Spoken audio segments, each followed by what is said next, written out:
Hi everybody, Sandy here, and today I want to talk about Sew Over at London's Anderson blouse. Lisa Comfort does such a great job with her patterns, and it's a lot of fun. If you've been following me, you know that I took part in the KB pattern Christmas swap, and that's put on by Kittenish Behavior, and you can certainly find her on YouTube. She's everywhere. She vlogs every day. I don't know how she does that. That's crazy. So Diana sent me this from the Netherlands. She was my swap, and I made it right up because I thought it was so cute. I made a couple of changes right off the bat before I even cut it out. I planned on putting an elastic at the bottom instead of having it have a string threaded through it. I figured this was a little bit more secure. And I also took some of the fullness out of the front. I wanted it less full down here at the bottom. So I took a little bit, and I'll show you how to do that later. But I love it, right? Isn't it cute? This is a rayon that I got from Elliott Berman Textiles, and it fits great. I'll pop a picture up here. I really like the fit. So I did a couple of things. I made a few changes for my next one. It's a little long here in the shoulder, so I shortened up the shoulder. I don't have enough room in the back. My back, I have skyphosis, so my back is a little rounded. So I need a little extra room up there in the back. So I opened that up, and then again, like I said, I took some of the fullness out of here. So I want to show you those changes. So this is the back pattern piece, and I sliced it right in the middle of the armhole. So it's sort of like right where this shoulder blades. You slice all the way to, but not through, this edge here. And then I just added a little piece of paper in the back, and I added like, oh, it's about 3/4 of an inch. And that's enough to give me some extra room in the back. Then when you lay this against the fold, you just kind of square it up, square it off. You don't, it's not the girth that I need, it's the length that I need there. And then I took in a little bit at the shoulders. So in order to do that, you can see here, I sliced the pattern down from the shoulders and then all the way over to the side so I could get a pivot. And I pivoted, is that a word? There you go. Pivoted this piece. So I sliced it, here's the original pattern, and I sliced it across the bottom all the way so I could move it and the pattern could still lay flat. And I took in about an inch off of the shoulder. And then in order to make that right again, I have to add some length back in because it's shortened it, but this piece is fine. And then this just brings the shoulder back up to where it's supposed to be. I'll actually square that off in the right place so the shoulder will be correct, because you don't want to change the shoulder. I just want to shorten up the shoulder width. I don't want to change the arm scythe on that. So I did that to the front and to the back. And then on the front, to take out some of the fullness in the front, the pattern pieces are all taped together here.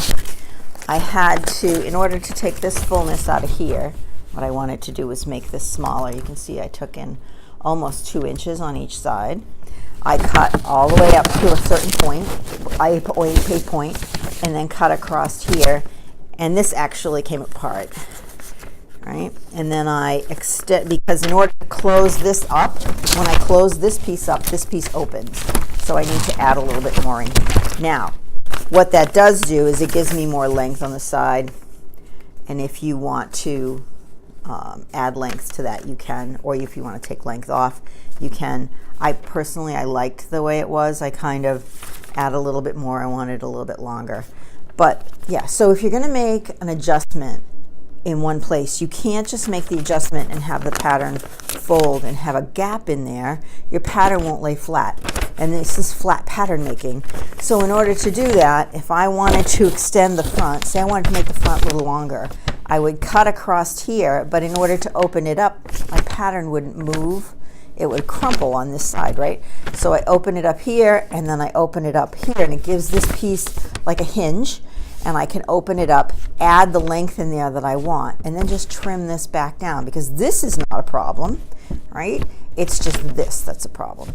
So those are my adjustments, and I will, I'll try to do a line drawing and see if that helps.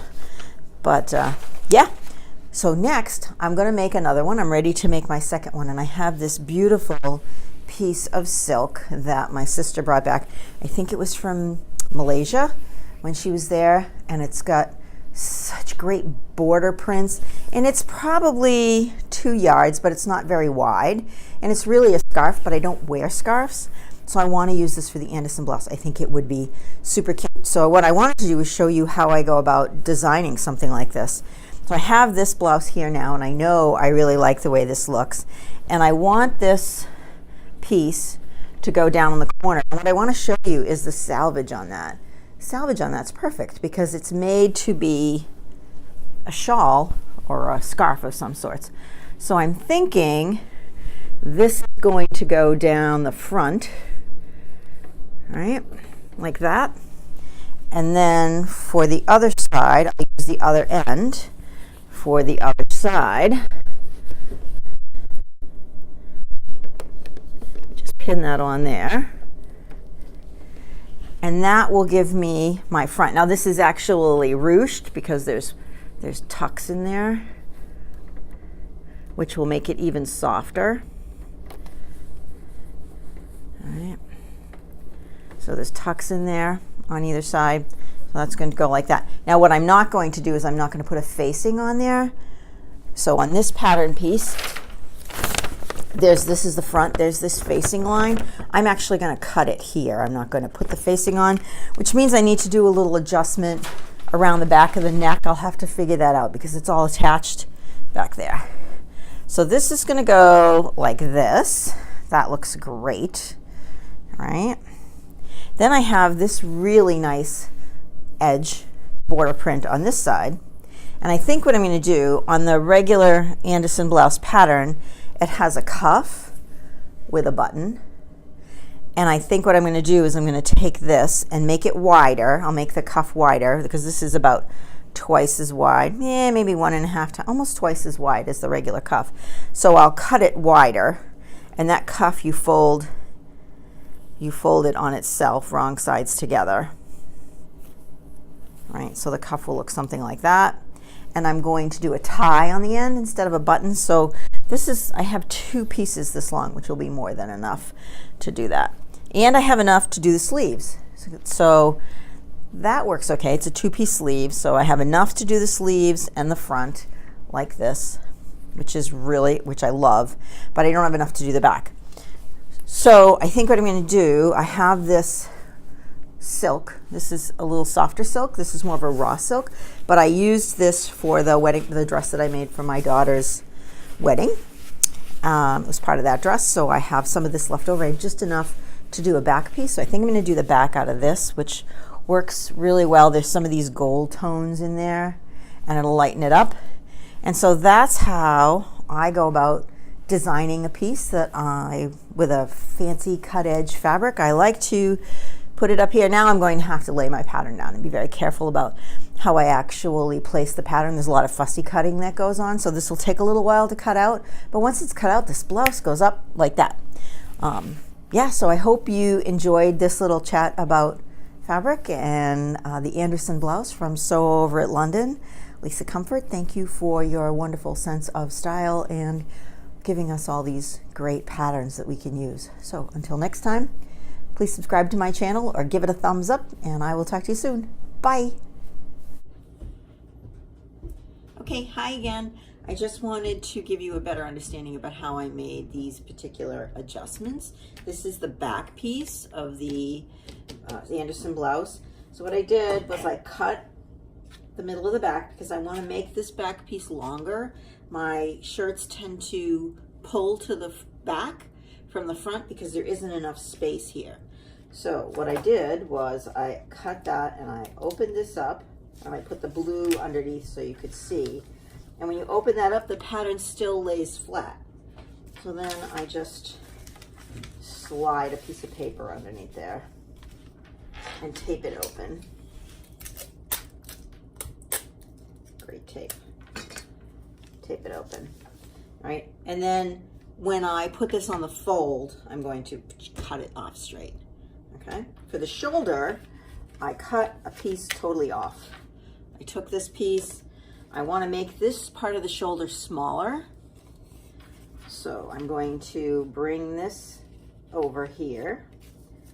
Right? I want to keep this the same place because I don't want to change my arm. This came apart. This should stay connected here.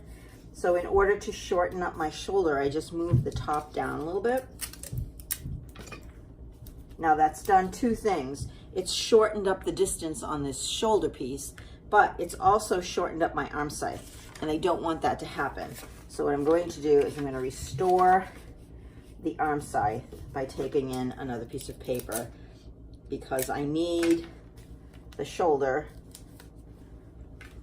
to have a straight line here, right? Not a jagged line. So by bringing this in, it dropped the pattern a little bit. So I just added a piece behind that. And I did that to the front and the back because I just wanted an inch less on the length of the shoulder, but I don't want to change the arm scythe. The arm scythe is perfect. So by not changing this here, I'm just changing the angle. By not changing the distance of this here, the arm scythe will stay the same. All right, so that's the back.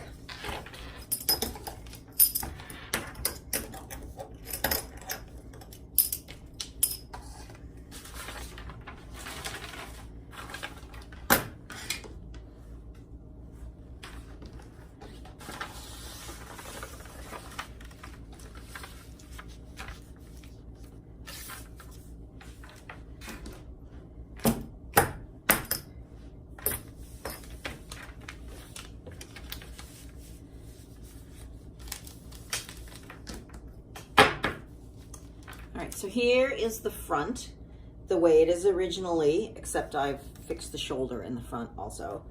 And what I want to do is, this is too much fabric here for me. I want to take some of this out. So what I'm going to do is I'm going to shorten this. I'm going to cut up here, cut, and there should be a pivot point here, and then I'm going to cut, but I cut too close and I actually took it off. So this actually doesn't move, all right? This little piece should stay put, and that gives me the opportunity to move this piece of paper back and forth. So instead of just cutting this and making this square, which would distort all of this, I've cut it so it's a hinge. And I'm going to close this up about 1.5 inches because there's just too much fullness in there. And what that does when I do that is it opens this up. It opens this side up because I've moved this way. This has to open up. Now you have a couple of options here. You can leave this like this, right? Put a piece of paper behind it. Put a piece of paper behind it. Here it is. Paper. And tape that down, which is what I did.